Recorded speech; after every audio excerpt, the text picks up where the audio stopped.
Hello everyone and welcome back to my channel. Hope everyone is good and doing great.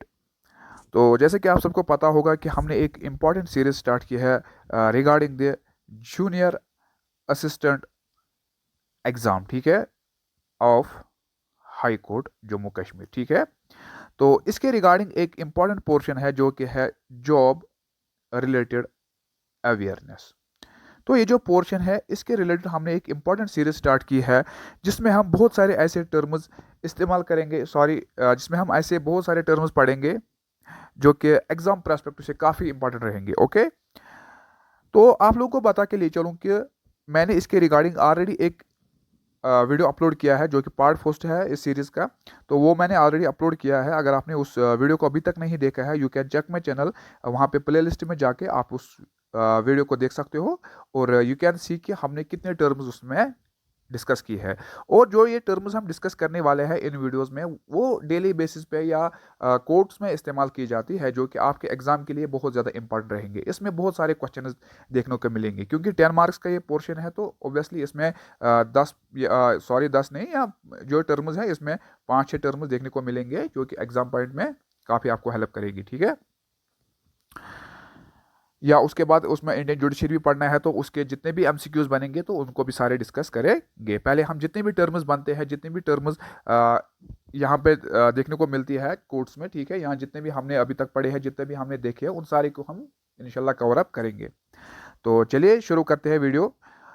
पहला जो term है यहाँ पे वो है ए क्लेम मेड बाय डिफेंडेंट, ठीक है, अगेंस्ट द प्लेंटिफ। आपने पहला वीडियो देखा होगा कि हमने बात की थी प्लेंटिफ के बारे में, ठीक है, प्लेंटिफ और डिफेंडेंट के बारे में। तो प्लेंटिफ हम किसको कहते हैं? तो प्लेंटिफ की अगर हम यहाँ बात करेंगे, एक बार फिर से हम रिपीट करेंगे।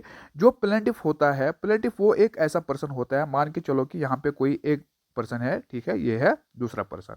ये जो ए पर्सन है इसने फाइल केस किया है, यानी उसने एफआईआर या कोई भी केस फाइल किया है against this very particular person. Okay, A ने केस किया है बी के ऊपर, ठीक है। ए को हम प्लेंटिफ कहते हैं, बी को हम कहते हैं डिफेंडेंट, ठीक है। तो यहां पे क्या लिखा है कि a claim made by the defendant against the plaintiff is answer to the claim raised by the plaintiff is known as counter claim. देखो क्या होता है यहाँ पे, ए ने जब केस किया है बी के ऊपर, अब बी को जब कोर्ट में बुलाया गया या पुलिस स्टेशन में बुलाया गया है, तो ये जो बी होता है, मान के चलो कि इसके कोई गलती नहीं है, ठीक है, अभी तक इसने कोई गलती नहीं की है, लेकिन फिर भी ए ने क्या किया, फिर भी ए ने इसके ऊपर केस किया। लेकिन अब क्या होता है यहाँ पे, अब जब बी इसके ऊपर वापस केस करेगा कि बोलेगा कि मैंने ये नहीं किया है, मैं इस चीज में इन्वॉल्व नहीं हूं, ठीक है, तो मैंने ये गलती कभी की ही नहीं है। तो फिर क्या होता है, अगर मान के चलो कि ये जो बी है, बी क्या करेगा, बी इसके खिलाफ वापस केस करेगा, ठीक है, यानी एक क्लेम क्या करेगा, ये क्लेम वापस किस पे करेगा, ए के ऊपर। जिस तरीके से ए ने क्लेम किया था बी के ऊपर, तो अब बी जब कोई गलती, बी ने कोई गलती ही नहीं की है, बी के ऊपर कोई गलती है ही नहीं, तो जब बी वापस क्लेम करेगा ए के ऊपर तो इसको हम कहते हैं काउंटर क्लेम। क्या कहते हैं हम इसको? Counter claim. आई होप यहां तक आपको समझ आया होगा कि काउंटर क्लेम हम किसको कहते हैं। काउंटर क्लेम हम उस क्लेम को कहते हैं जब डिफेंडेंट किसको वापस करता है, प्लेंटिफ को, ठीक है।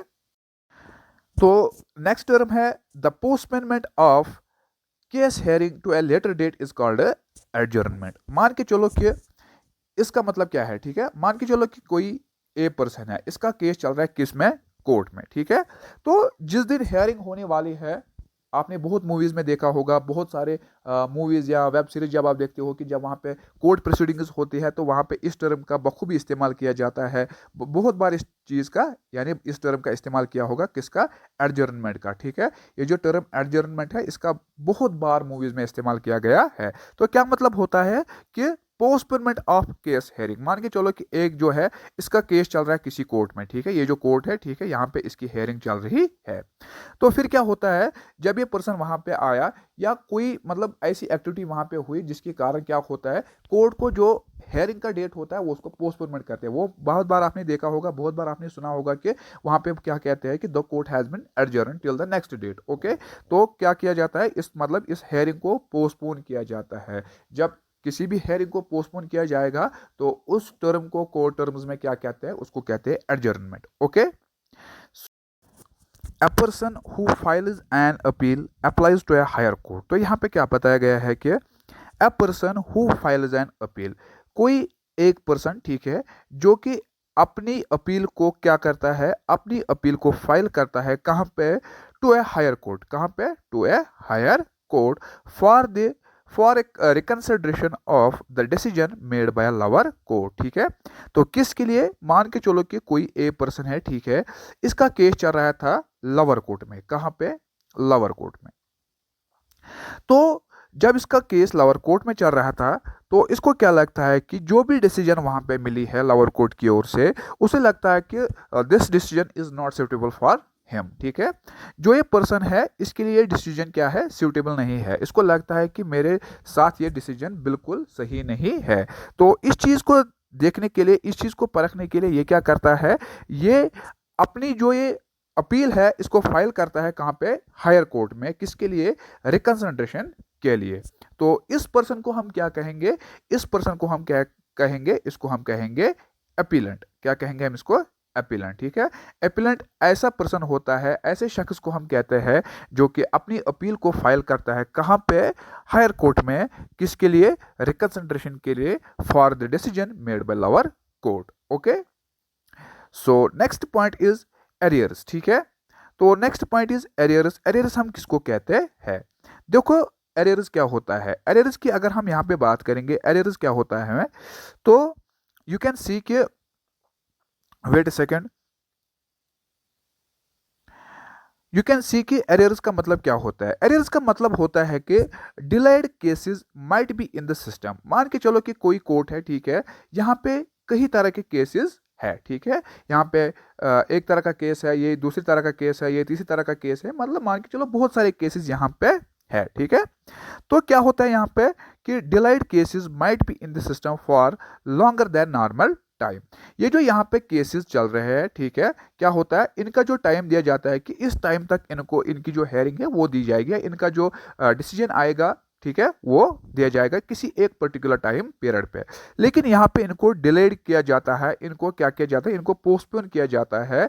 जो इनका नॉर्मल टाइम होता है मोर देन नॉर्मल टाइम, यानी जो केस डिले किया जाता है सिस्टम में for longer time than the normal time for valid reason. लेकिन जब इनको क्या किया जाता है, जब इनको डिले किया जाता है, जो इनका टाइम होता है, जो इनका नॉर्मल टाइम होता है, इनको क्या किया जाता है, नॉर्मल टाइम के मतलब अलावा इनको क्या किया जाता है, एक लॉन्गर टाइम के लिए इनको डिले किया जाता है, लेकिन किसी एक स्पेसिफिक रीजन के लिए, ठीक है, किसी एक वैलिड रीजन के लिए।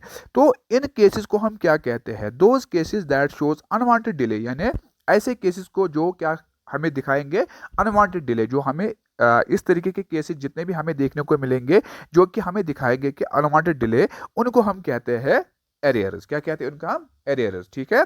जो आप प्रोनाउंस करोगे मेरे हिसाब से इसको हम कहेंगे एरियर्स, ठीक है। तो ये किस रिपोर्ट में कहा गया है, ये कहा गया है 12th लॉ कमीशन रिपोर्ट, ठीक है। So according to this law commission report, 12th law commission report, इसमें यह कहा गया है कि जितने भी केसेस किसी भी सिस्टम में है, ठीक है, किसी भी कोर्ट या किसी भी सिस्टम में है, जब उनको डिले किया जाता है, ठीक है, किसी एक वैलिड रीजन के लिए, तो मतलब जो हमें दिखाता है कि अनवांटेड डिले, उनको हम कहते हैं क्या, एरियर्स, ठीक है। क्या कहते हैं उनको, arrears. So next term is annulment, ठीक है। एनलमेंट क्या होता है, एनलमेंट की अगर बात करेंगे, एनलमेंट का मतलब होता है कि a court order declaring that marriage is invalid, ठीक है। तो देखिए क्या होता है, जब भी किसी कोर्ट में क्या होता है, कोई मैरिज हो जाती है, मान के चलो कि कोई ए पर्सन है, ठीक है, ए या बी है, इनकी जो शादी हुई है ये कहाँ पे हुई है, कोर्ट में। तो कोर्ट वहां पे डॉक्यूमेंट देखता है कि क्या ये पर्सन 18 प्लस है, ठीक है, क्या ये पर्सन 18 प्लस है, क्या ये लड़की 18 प्लस है, क्या ये लड़का 18 प्लस है, यानी ये जो इलीगल है अकॉर्डिंग टू अवर कॉन्स्टिट्यूशन, इसके अकॉर्डिंग जो एज होनी चाहिए, ठीक है, वो 18 होनी चाहिए, यानी 18 से नीचे अगर हो जाएगा तो इसको नाबालिग किया कहा जाता है, ठीक है, इसको नाबालिग कहा जाता है, लेकिन after the age he is eligible to marry, ठीक है। तो मान के चलो कि जब वहां पे अच्छे तरीके से देखते हैं कि क्या ये पर्सन एलिजिबल है मैरिज के लिए, ठीक है, क्या ये लड़की मैरिज के लिए एलिजिबल है, क्या ये कपल मैरिज के लिए एलिजिबल है, तभी इसको क्या कहते हैं, तभी इसको कहते हैं कि you are eligible to marry. तो उसको कोर्ट की तरफ से एक सर्टिफिकेट दी जाती है, marriage certificate, that you are married, ठीक है।